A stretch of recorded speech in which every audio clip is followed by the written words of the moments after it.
Well, that's every time that I've run into you has been in the middle of a fight. It seems like, and always on the virtuous side. I will say that as well. You are standing up for the local Bitcoin traders, most specifically Morpheus at the moment. Correct. And yeah, that seems to be your like primary cause in the space. Minded individual put in your brain propaganda, and I commend my friend over here, Theo. I commend Theo, and no one, and these people have $50 million Bitcoin business, and they didn't give this guy $1, and he's over there fighting them himself, right there in the courthouse for the bit license. And you got thousands of Bitcoin companies around the country and the world should be giving the money to Theo's lawyer. But Theo, he's putting every dollar, I don't know what he sold, to be able to make this lawsuit happen. And everyone should hang their heads low if they're not donating to Theo. I'm sorry about all that. I used to cop in Harlem, all of my Dominicanos right there up on Broadway. Pulled me back to that McDonald's, took it to my stash spot. Hi dog, this is Theo. I just wanted to introduce myself. I'm a Bitcoin activist. I am also a political activist, and I live in New York. And as a New Yorker, I smell bullshit miles away.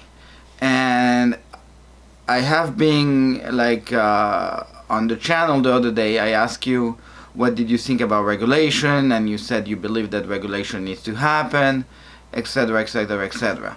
On certain aspect, I do agree with you. On other, I disagree with you. And this is where I come in. Back in 2013, Ben Losky had some hearings here in New York, and they were a complete political sham, like anything in New York.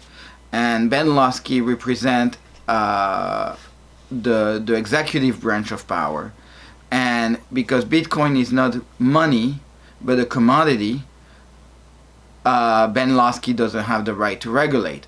And so I've been fighting in court with him. I've been teaching judges. I've been teaching the local politician about it.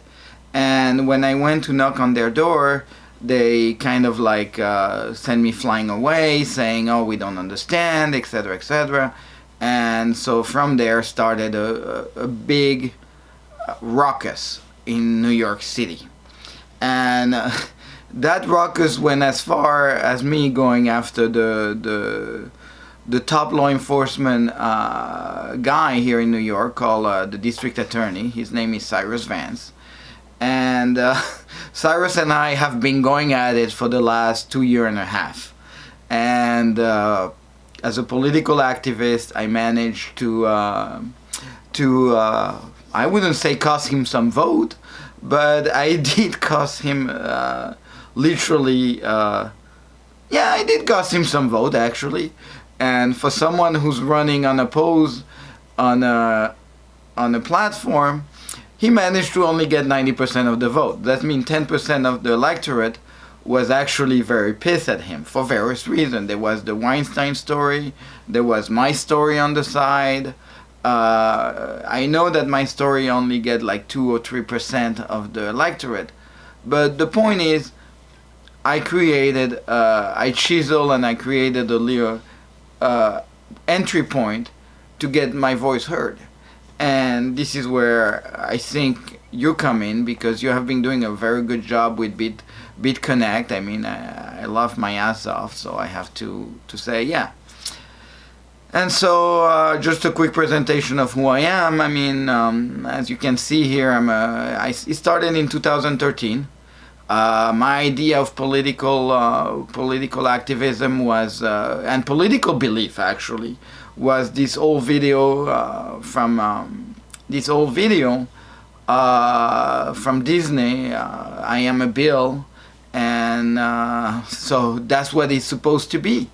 And so I always believed that you could go and talk to your politician and talk to your elected official, and tell them what is wrong or what is right.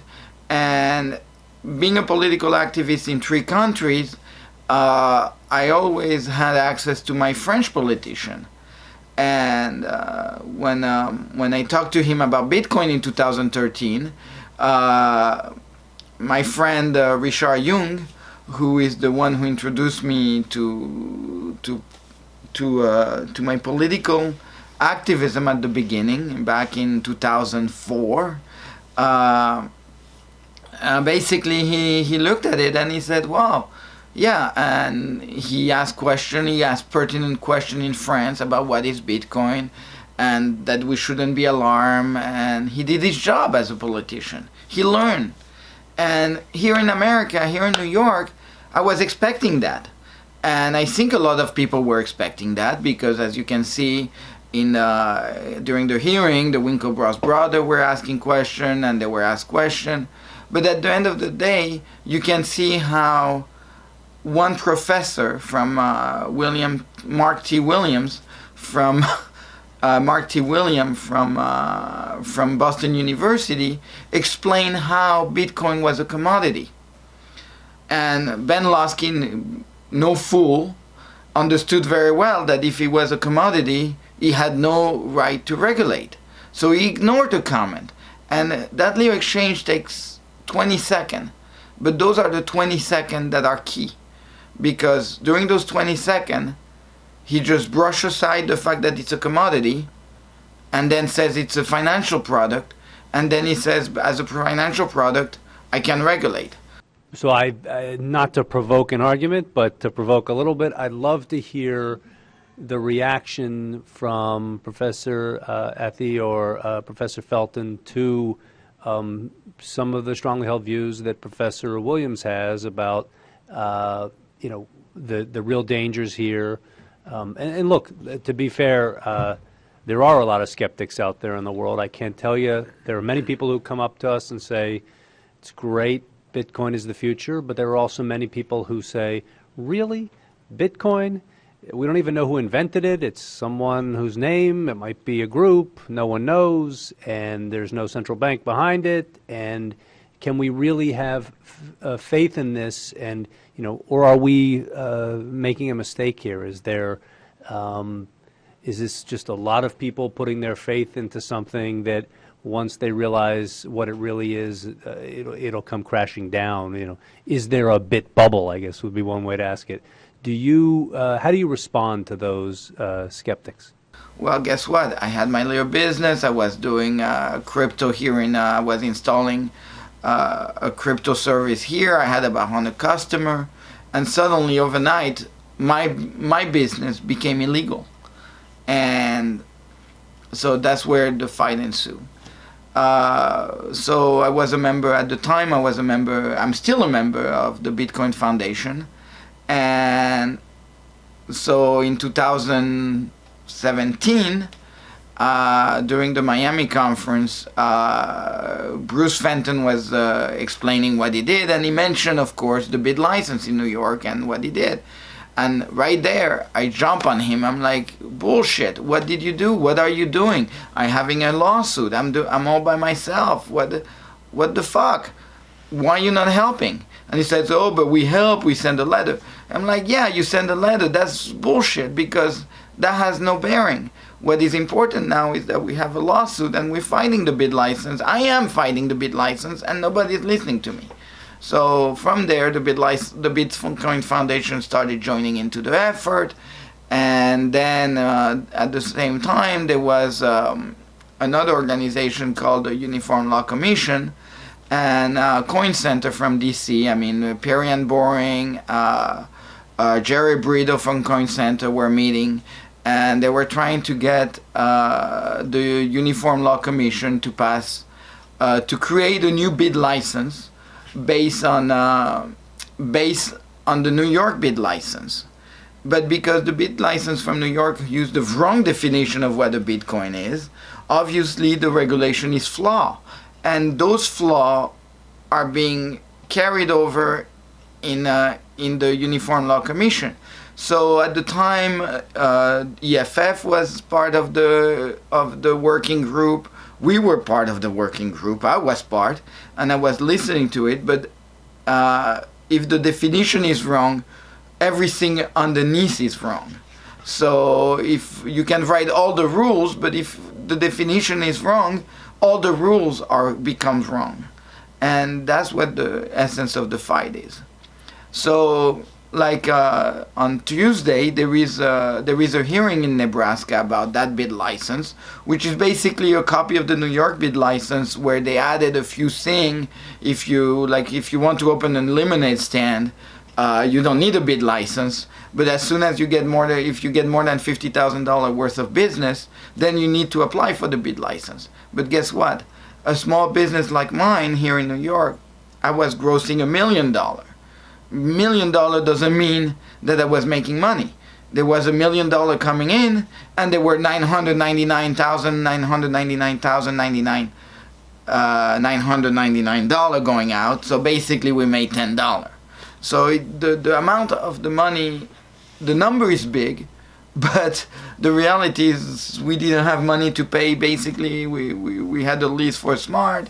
We were dealing with cash. And this story is not only mine, it's the story of every ATM operator out there, it's the story of everybody. But nobody's going to say it, because when you're in business, you have to embellish a little bit. You have to say, oh yeah, we're making $1 million. But at the end of the day, all that is bullshit. I mean, you can make $1 million, but if you spend $1 million and $10, basically you're losing $10. So that's the reality of business, and that's what the space doesn't want to see. And you have people who embellish, and on the other side you have the FBI, and you have the Department of Justice, and they tend to embellish as well. They're like, they need to embellish. And so that's the end of the story. That's why I was asking you to look at Thomas Costanzo, or to look at, that's the Bitcoiner from Arizona who's being jailed and who's fighting for all of us. Or you can look at the other guy who was with him. His name was Peter Steinmetz. And he's a doctor. He's actually an MD and a PhD. And he got put in jail. Well, he got arrested with Thomas. But before that, there was another guy. There was a guy in Michigan who got arrested, Sal, who then got taken to Portland for his trial, because he was expecting Western Union to do what is called the AML KYC regulation of FinCEN, and he got arrested, and he was saying that didn't work. But meanwhile, there is this corporation called Abra, who they're doing the exact same thing. They're pushing the AML KYC, know your customer, into Western Union and MoneyGram and all those people, because when you want to send money on a wire over a certain amount, you need to ask for the ID. And so basically they're doing it, they don't get in trouble, but this other guy gets in trouble. So where's the justice? And that's what we're talking about, and that's what I want to bring up. I want those stories to be told, but I am not a storyteller. You are a much better storyteller than I am. And that's why I would like to work with you, to be able to tell those stories and to say to the people, wait a minute, take a break. This is what's happening. So here's a collection of who I am. I mean, here you can see me. So it started, everything started with crypto. At the same time I started discovering encryption, and that's at the time that the FBI and privacy and everything. So as a member of 2600, I go to the 2600 meetup, which are the original hacker meetup. So I am a member of that, and in there we talk about privacy, we talk about encryption, how to ensure privacy, why privacy is important, and etc., etc., etc. And I co-founded with other members what is called the Privacy Board, the New York Privacy Board, after Aesthetic, a guy from Oakland, started telling us how they put together Oakland Privacy to push back all the cameras that the FBI was installing in Oakland to follow the Port of Oakland, and they created what is called the Domain Awareness Center. And which is a private partnership between Microsoft and the FBI and other agency. And so they were telling us, and we're like, well, we like that idea. Why not create it here in New York? So we created what is called the Privacy Guideline Board. And from there, it mushroomed. And the charter of the city of New York was just recently changed, like back in the 27th of December, actually, to create the chief privacy officer. And they created an interagency board, like we were asking. And they included many of the asks that we had as activists.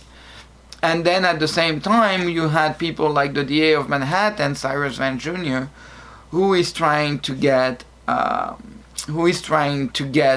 Bitcoiner in trouble, who says that Bitcoiner is only for crime, and etc., etc. So it's a very large discussion. I need help to put it together, and you seem to be a very good storyteller. So I do like how you put your thing together, and I would love to work with you and to show you how deep the rabbit hole, how deep the rabbit hole goes. And it's a fun story. It's a fun story, and it goes pretty far. And I have turned into a crazy person here in New York. I co-founded actually what is called the Outraged Democrat, because here in New York we're all Democrats. And the idea behind is to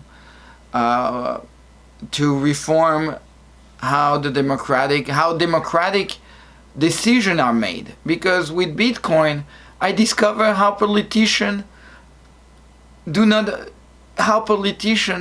come to make law. And the way they do is based on fear at the end of the day. Is the one who is able to scream the loudest. Is not the one who presents the fact of what something is actually the one who can say it the loudest, and who has the better connection, who has the good friends. And something is wrong, because people like me, well, actually, no, I'm a loud pain in the ass, so I'm used to that shit. But people who have no voice, but who have good idea, and suddenly get disenfranchised, and then we end up with young people like Cryptonique, who have no clue of whatsoever what life is about, and they go out and they tell you, oh, here it is, and yeah, the Ponzi scheme, it makes sense. When you're 18-year-old, I participated in those Ponzi scheme, and I was taken by those Ponzi scheme, because the idea that you bring more money, and you go through those pyramid scheme, and you don't understand it. And Cryptonique is just one of those who don't understand it. But by creating the regulation, you take away all the people like me who have knowledge, who have been through that, and who can educate those youngsters like Cryptonique, and can say, hey, look under the hood, and you'll see that under the hood there is technology, and that technology has some usefulness. And yeah, the usefulness of that technology is illustrated in Nathaniel Polk's book, like Digital Gold, and he explained it pretty well. But the thing is, you have to read the book, you have to take time, you have to study, etc., etc., etc. And making video, it's much easier to browse the web than to take the time to read. So I have taken the time to read, and another guy who has also taken the time to read is Morpheus, or Thomas Costanzo, because he's locked up he has been waiting for 200 days for his trial, and he's a libertarian. So that's what's funny, is like I started working with other group beyond the political realm. And that's what crypto also bring people together that at first had nothing to work together. And crypto bring us all together, and we look at things differently. We look at problem and solution differently, and we look at the difference between living in New York and living in Arizona or living in Las Vegas. So anyway, hopefully we can work together, and I hope you enjoyed this video, and give me a call, or I'll put my number there. You can even call me, 718-701-0140. It's on the internet. Google me. You'll see all the stories written about me. I mean, you even see how the New York Post has story. And I mean, I'm a loudmouth, but I'm not a good storyteller. And I hope that we can collaborate to make this space much more safe, but also much more fun. So I like what you're doing, and hopefully we can talk together. Thanks. Take care.